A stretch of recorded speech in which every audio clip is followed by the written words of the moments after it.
কড়াই দিয়ে দেবো সর্ষের তেল। তো বন্ধুরা, আজকে আমি পটল চিংড়ি করব। তো দেখুন কিভাবে রান্নাটা করি। বন্ধুরা, এখানে আমি 500 পটল নিয়েছি, আর পটলগুলো আমি এই 2 টুকরো করে নিয়েছি। একটা গোটা পটলের 2 টুকরো, 2 পিস করে নিয়েছি। এবার তেল গরম হয়ে গেছে, পটলগুলো আমি ভেজে নেব। দিয়ে দিলাম পটল।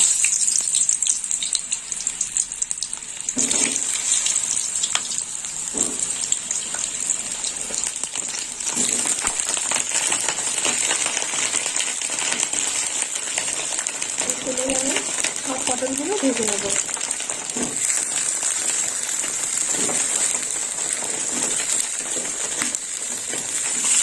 একটু নেড়ে চেড়ে নেব।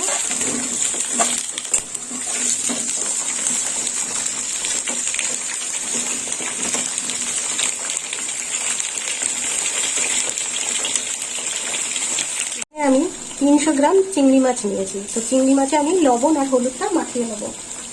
দিয়ে দিলাম একটু লবণ, আর দিয়ে দেবো একটু হলুদ। চামচ দিয়ে মাখিয়ে নেব।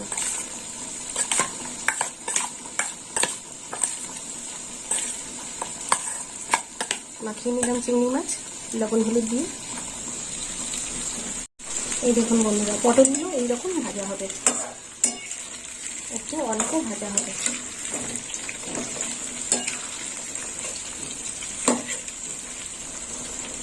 আর একটু উল্টে দেবো। পটল ভাজা হয়ে গেছে, এবার পটলগুলো তুলে নেবো। এই দেখুন বন্ধুরা, পটলগুলো ঠিক এইরকম ভাজা হবে।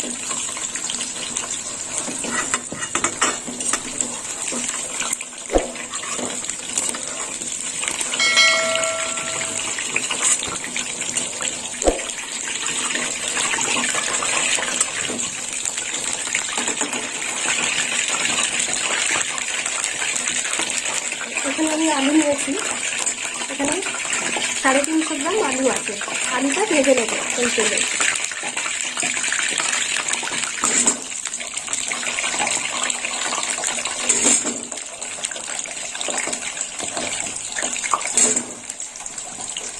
সব আলু দিয়ে দেবো।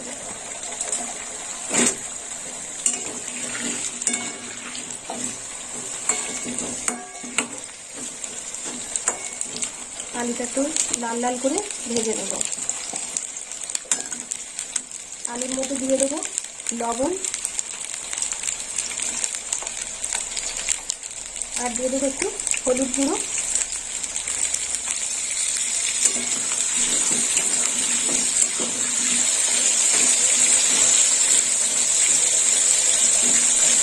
এবারে একটু চাপা দিয়ে দেবো।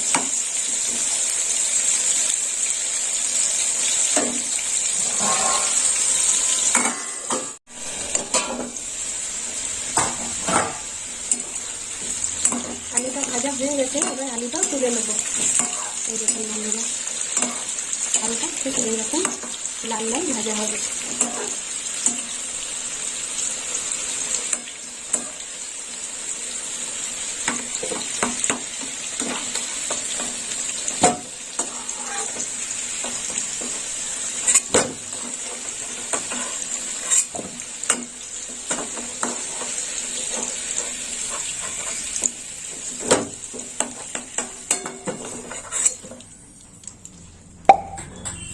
এবার এই তেলে এই যে এখানে চিংড়ি মাছ নিয়েছি, এবার চিংড়ি মাছগুলো ভেজে নেব। দিয়ে দিলাম চিংড়ি মাছ।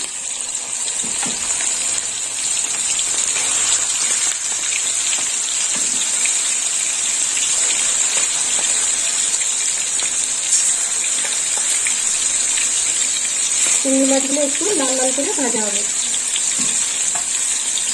নাহলে ভালো লাগবে না। চিংড়ি মাছ একটু নেড়ে চেড়ে নেবো।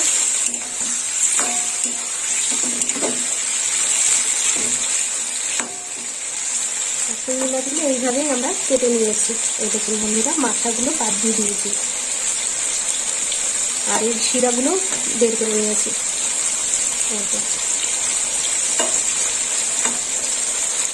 দেখুন বন্ধুরা, চিংড়ি মাছগুলো ঠিক এইরকম ভাজা হবে। এবার চিংড়ি মাছগুলো নামিয়ে নেব।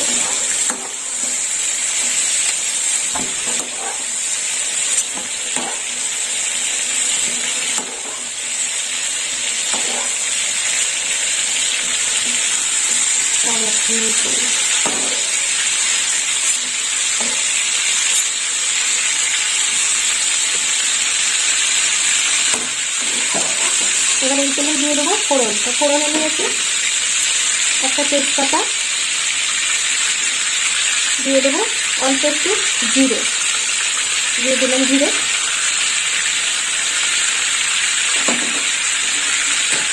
আর এখানে নিয়েছি গোটা গরম মশলা, দিয়ে দেবো গোটা গরম মশলা। আর এখানে পেঁয়াজ কুচিয়ে নিয়েছি, এখানে 100 গ্রাম পেঁয়াজ আছে। আর পেঁয়াজগুলো এইভাবে ছোটো ছোটো করে কুচিয়ে নিয়েছি। ফোড়নটা একটু ভাজা হোক।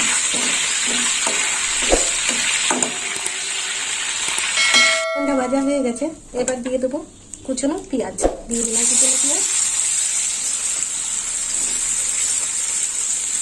পেঁয়াজটা একটু লাল লাল করে ভাজা হয়ে গেছে।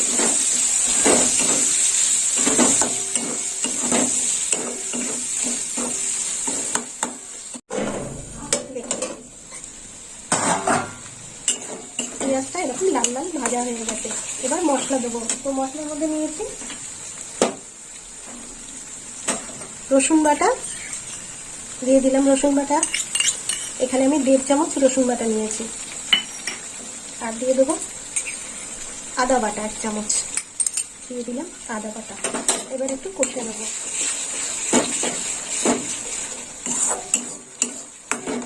ভালো করে তেলের সঙ্গে পেঁয়াজের সঙ্গে কষে নেবো।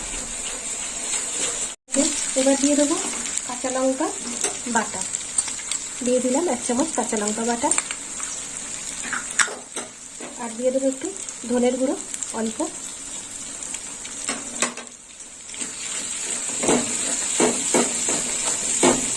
এবার দিয়ে দেবো হলুদের গুঁড়ো, দিয়ে দিলাম হলুদ গুঁড়ো।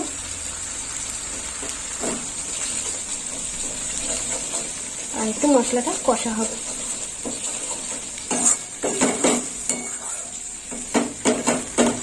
তলায় লেগে যাচ্ছে, একটু জল দেবো।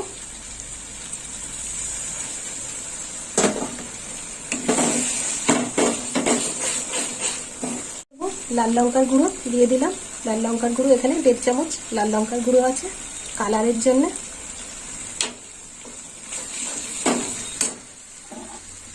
সাঁড়াশি দিয়ে দিলাম। কড়াটা ভীষণ টলমল করছে।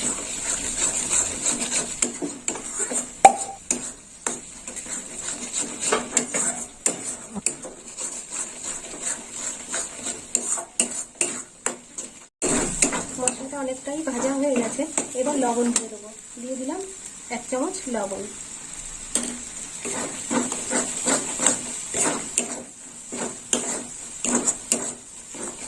লবণ দেওয়ার পরে আরেকটু ভেজে নিতে হবে। মশলা কষা হয়ে গেছে, এবার দিয়ে দেবো টমেটো বাটা, দিয়ে দিলাম। এখানে একটা টমেটো নিয়েছি, দিয়ে দিলাম টমেটো বাটা। টমেটোটা দেওয়ার পরেও একটু কষানো হবে।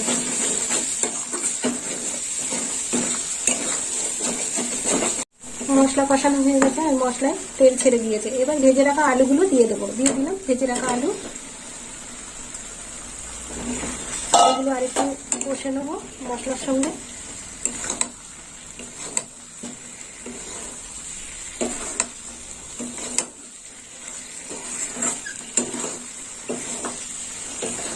কষা হয়ে গেছে, এবার পটলগুলো দিয়ে দেবো। ভেজে রাখা পটল দিয়ে দিলাম।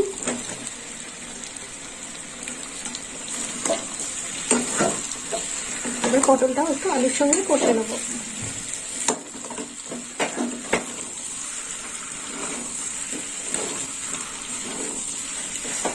নিয়েছি 2 চামচ পোস্ত বাটা, দিয়ে দিলাম পোস্ত বাটা। আর পোস্ত বাটাটা দেওয়ার পরে আর একটু কষে নেবো। এবার দিয়ে দেবো ভেজে রাখা চিংড়ি মাছ, দিয়ে দিলাম ভেজে রাখা চিংড়ি মাছ। চিংড়ি মাছগুলো এইভাবে তুলে দিয়ে দেবো।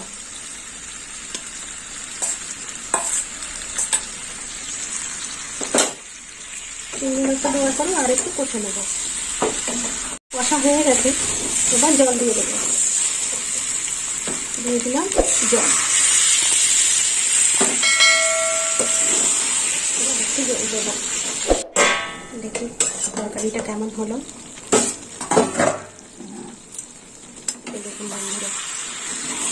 রঙটা এইরকম হয়েছে। এবার দিয়ে দেবো মিষ্টি। এখানে নিয়েছি আমি 1.5 চামচ মিষ্টি, দিয়ে দিলাম মিষ্টি।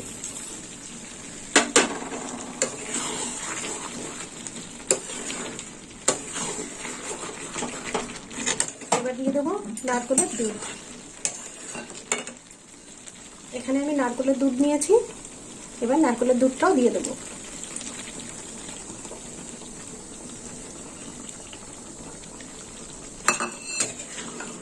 এবার একটু ভালো করে ফুটবে।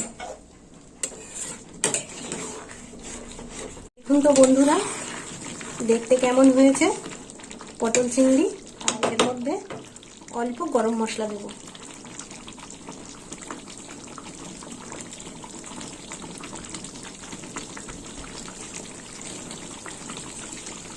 তো বন্ধুরা, আপনারাও এরকম বাড়িতে বানিয়ে খাবেন পটল চিংড়ি, আর আমাকে কমেন্ট করে জানাবেন কেমন খেতে হয়েছে।